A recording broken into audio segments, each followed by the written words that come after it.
Okay, so welcome to BinarX Student Payload Development Program Week 39, where we are going to use the STM32 microcontroller and Cube IDE software to read sensors and display that on the serial monitor. So set up your kit as you have for the last 2 weeks, including the debugger connected to your computer via the USB, as well as the power. Make sure you've gone through and tested all your points on your test points with it switched on. Switch it off. Put your hat board with the socket headers in it. Grab your LED resistor circuit from last week. Grab some extra pin-to-pin wires from your Introduction to Electronics kits. If you have these are nice as well. They are they're sort of pre-cut lengths, pre-insulated lengths of wire. It doesn't matter what color, it just helps you color code them and keeps everything a bit flatter instead of sticking up. And I also you're going to need the temperature sensor from your Introduction to Electronics kits, which you should have. So remember, there's the two components in that kit that look similar. One's the voltage regulator, which some of you are using in your payloads. The temperature sensor that's in those kits, it's not shiny on the flat face. And you'll need the data sheet as well for that. Okay, so I'm just going to move this up out of the way like we did last week, so we've got a little bit more room to see our circuit.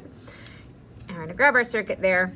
Now last week we had ground connected to ground right there, and we had GPIO, I think it was 1, which was there in our code, and we got the LED to blink.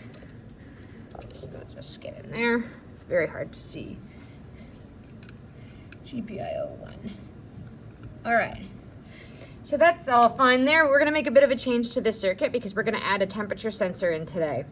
And because we're going to add the temperature sensor in, we're going to use the power rails for that for voltage supply. We're not going to have the GPIO going in there. So what we'll do is we will connect, just have to move the resistor like this to anywhere on here is fine. Here we are.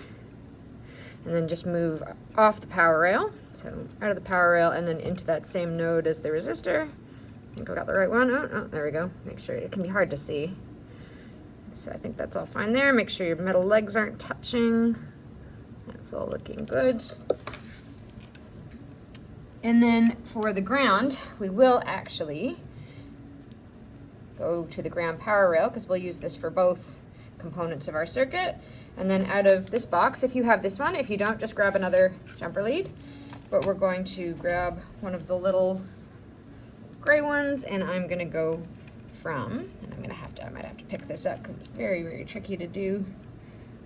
I'm going to put one end into there like that, and then I just need to spin it so that the other leg goes in to the same node as the cathode of my LED, or the negative side.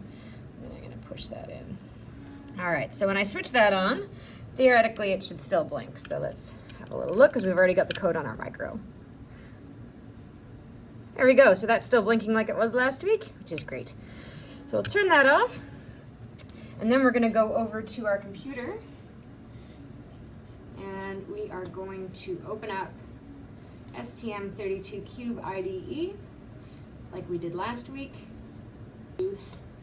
Going to the software, and you've got your payload team here, so expand that, core, source, main.c. And we've got that there. Oh, and just maybe as a quick check, help STM32, connection to my ST, make sure you're still connected. All right, so there we go. All right, so now we're going to come back to our breadboard.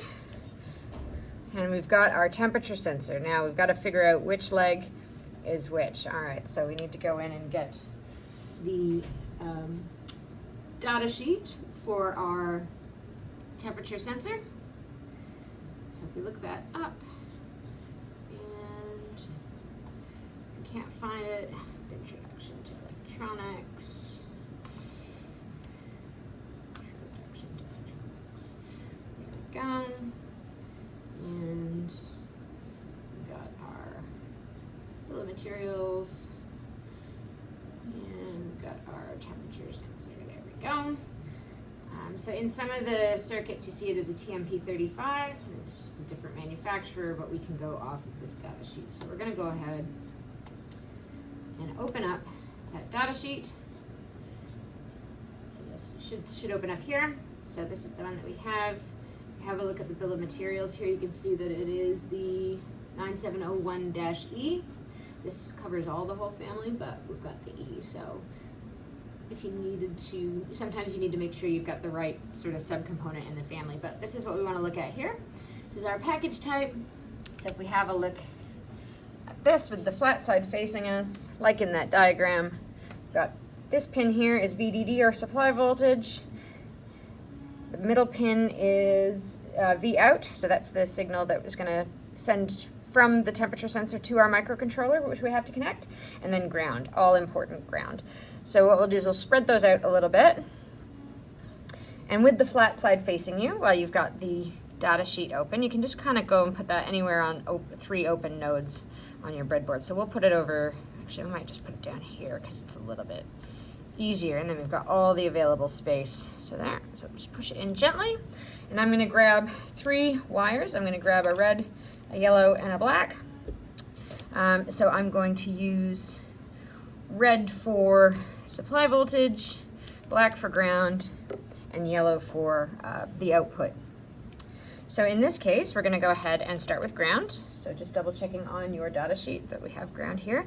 Now, like I said before, we're going to connect to a power rail because we've made this whole rail ground. I'm just going to use these jumper leads for now because it's easier for me with my fingernails. But if you want to use these nice ones, then you can too. They do look a lot nicer when you're prototyping. So I'm going to go ground. And then from the middle pin, I'm going to say V out. And we're going to put this on one of our ADC channels. I can't see.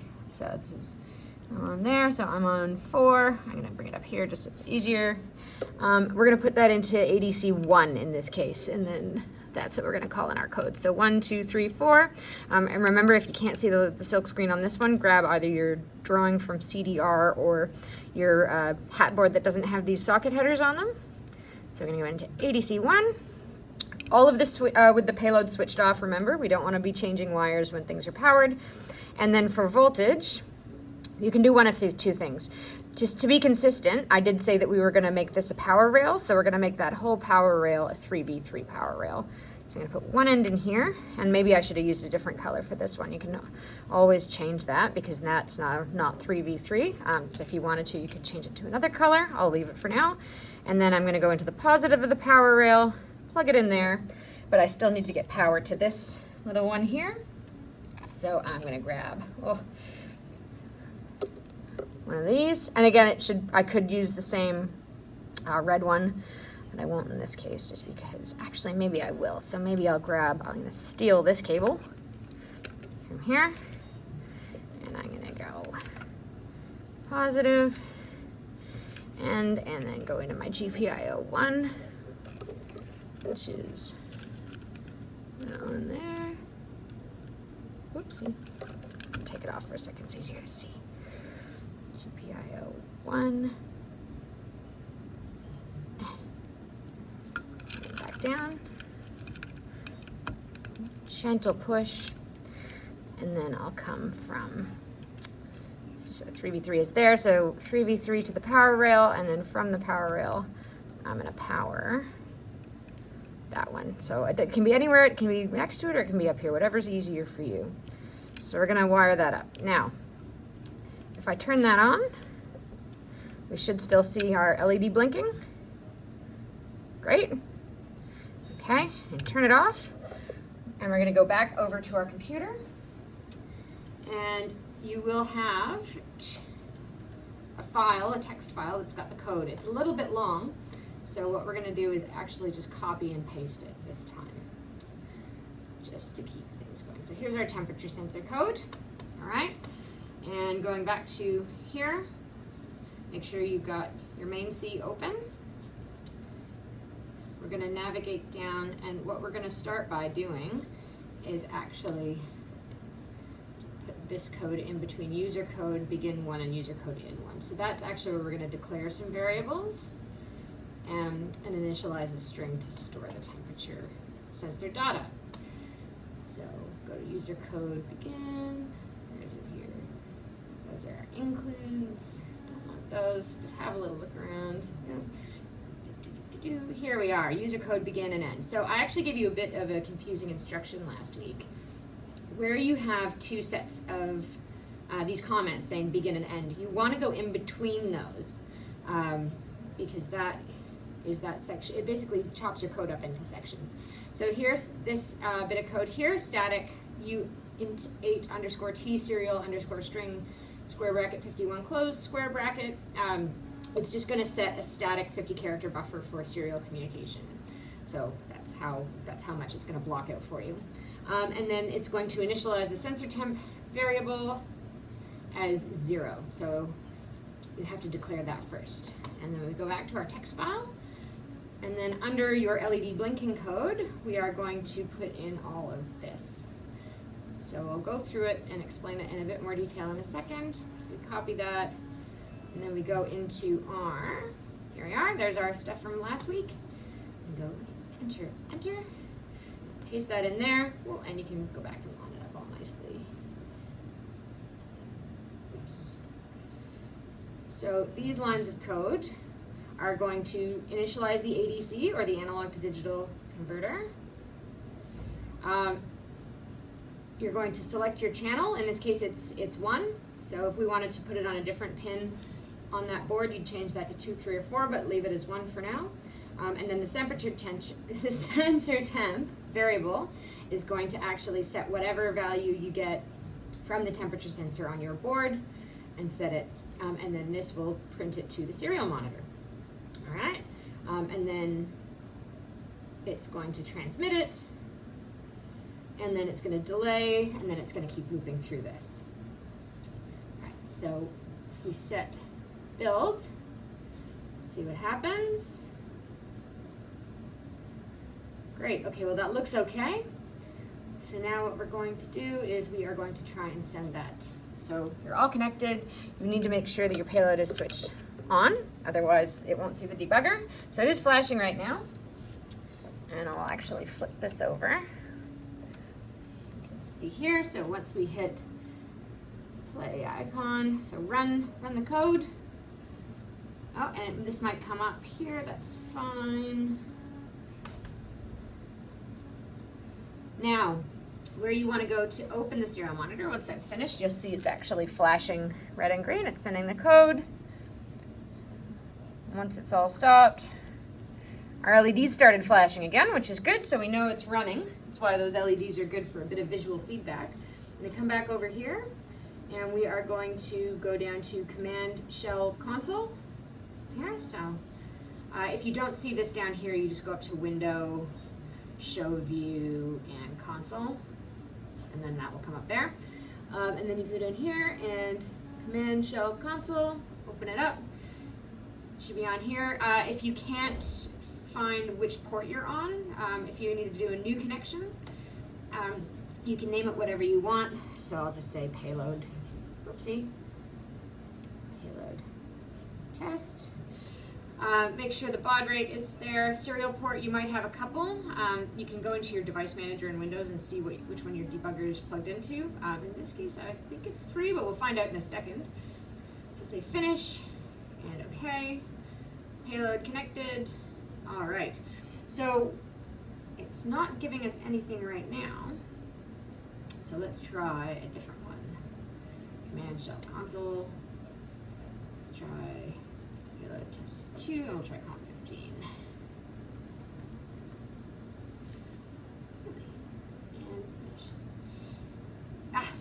And there we go, so it was 15. If you did want to find that on your device manager, you can go into device manager and plug things in and out. And so that's gonna keep printing. So if you wanna go and have a bit of fun with it now, you can go get maybe something cold, see if it works, and you can put your finger on it. See that value starts to go up. And see if you can find something cold. In my case, I've got this can of soft drink here. It's Mount Franklin. Wonder, don't spill things on your payload. Let's see what happens. Put that on there. Is that gonna drop? That's dropping a little bit. So experiment with that, that's great. You've now got a temperature sensor running and talking to your microcontroller. This is gonna form the basis of when you start wiring up your circuits onto these like you designed at the end of term 1. And you hook it up this way, and if it's hooked up properly, the code we give you next week, you're just going to be able to run it. You won't have to program it in, and you should be able to see the value of whatever input you've plugged it into. You should be able to see that working if everything's wired up correctly. So that's going to be the next step. If you want to extend this activity, feel free to have a look in the code, and if you wanted to think about conditional statements, so like an if statement, if the temperature value was greater than, X, then it would flash a red LED on that GPIO. Could you wire up another LED circuit on another GPIO and have it switch between and use some of the different colored LEDs that are in your kit? So yeah, that's it, everyone. Keep working, and next week we're gonna hopefully start getting you going on your own payload circuits on here and connecting it all to that, and we'll learn about running it via the flight computer as well. That's it, everyone. Thank you very much. Have a great week.